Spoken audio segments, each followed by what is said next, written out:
Do you think the government fears the impact of Raila's call for demonstration? Yes. And what Raila has called so far is not a demonstration.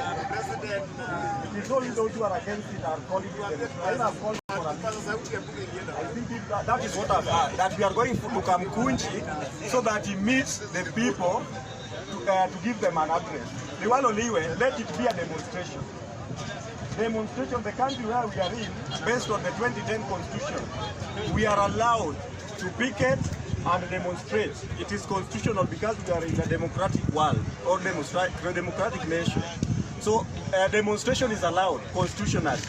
However, from what I'm hearing on the ground, people are saying, Mara ho, ukienda watu wataiba. Wezi ni wezi, they even still here. Wanaingia hapa wengi wanaiba. Hata wanaiba.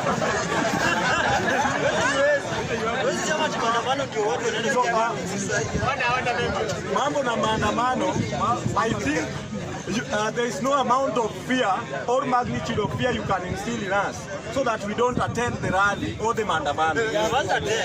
When you have, so long as you have this gene in us, it is demonstration already. Those are born demonstrators. It is natural. And we don't fear anything on that. I began demonstrating in 2007 when I was a very young toddler. And today, even if it is called today, I will leave job to come and join the people. We were here, we were tear gas. So you are telling us that you cannot even demonstrate in your house. You are dictated everywhere. So we don't survive under dictatorship. And that is us. That is it. And I think if you want to confirm that people are still with Raila, yes, wait for these things is calling. Government fears that like nothing else. Yes. The government must fear. You know, the fear of unknown. You don't know the outcome, the aftermath. That is what brings in fear in most of the cases. One of the things, if there will be stealing, then there will be no serious business in the CBD. So the Nairobi city economy will go down. Then this is also giving the opportunity to recollect himself. So politically, demonstration keeps you alive. We've no, you know, sahi kuna wengine hapa wameruka. They were in the Azimio team. But wameruka juu ya nini? Mambo na hii 500. Wanadhani that is the remedy to all your problems. That is not the remedy. To recollect yourself politically, Raila needs to muscle up his team. So that is why he's calling for such. All those addresses, mpaka 2027, help him to keep his alive. And he had been doing that. That is why he's having massive followers. Those who don't call for like Ruto, who don't call for followers, so call for Mandamano. That is why they are struggling to bring or to pull out followers to them. When it comes to that. Are you getting that? Kalonzo cannot call. Yeah. Mudavadi do not call. Doesn't have. Actually, Mudavadi is a so Mandamano is helping you to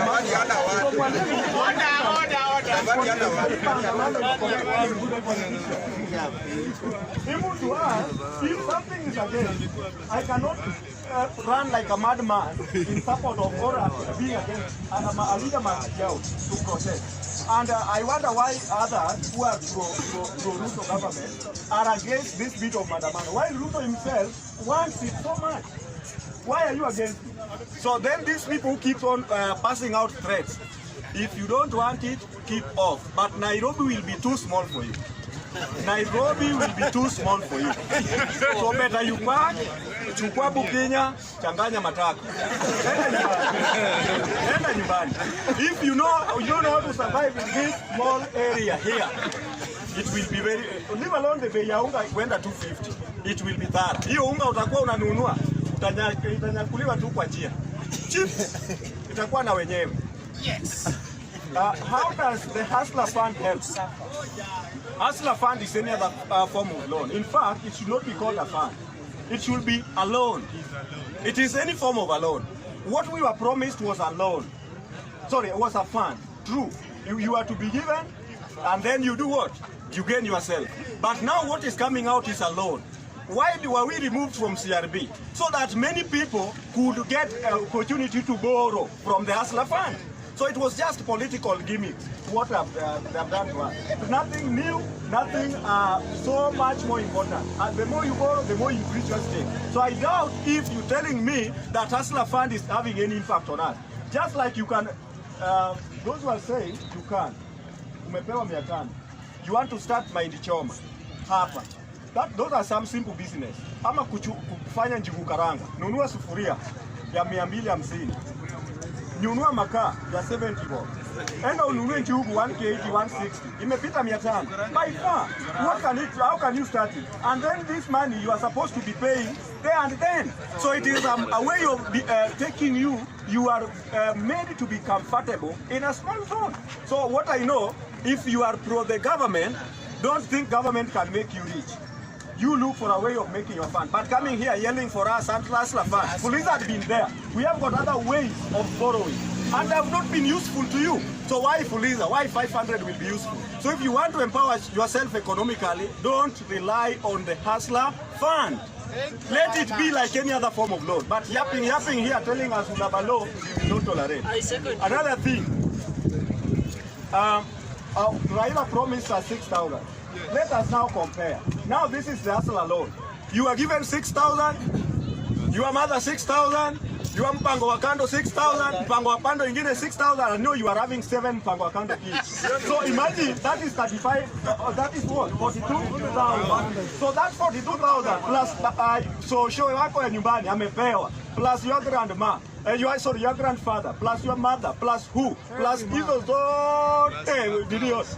So ungekuwa pesa. So in a month, ungekuwa na pesa ngapi? Each and every month if you could have been receiving. But that is now an aborted pregnancy. We don't want to need that. But we are telling you, if you compare and contrast, that was the best way to go. Because it was not a loan. You are just to enjoy and empower yourself. It is more than the 500 or 300 we are receiving. Do you think we are a dictatorial regime? The government we are in, they are root or naturalist. That is natural. That is natural. But the dictatorship is also part of governance. Dictatorship is also part of governance. However, me, I may support. In Kenya, you need a dictator. Because Kenyans are thinking that they are so much empowered. However, you need to dictate on issues which are right. You don't just come and then you come out with something which is completely irrelevant and you force it through the throat of the people. That is wrong. But if something, because Kenyans will always, this bit of Mara public participation, you may not progress because of the nature of our politics. So that is making the running of the government so difficult for the president. But however, dictator is also part of governance and we need to embrace it if it is good. Thank you.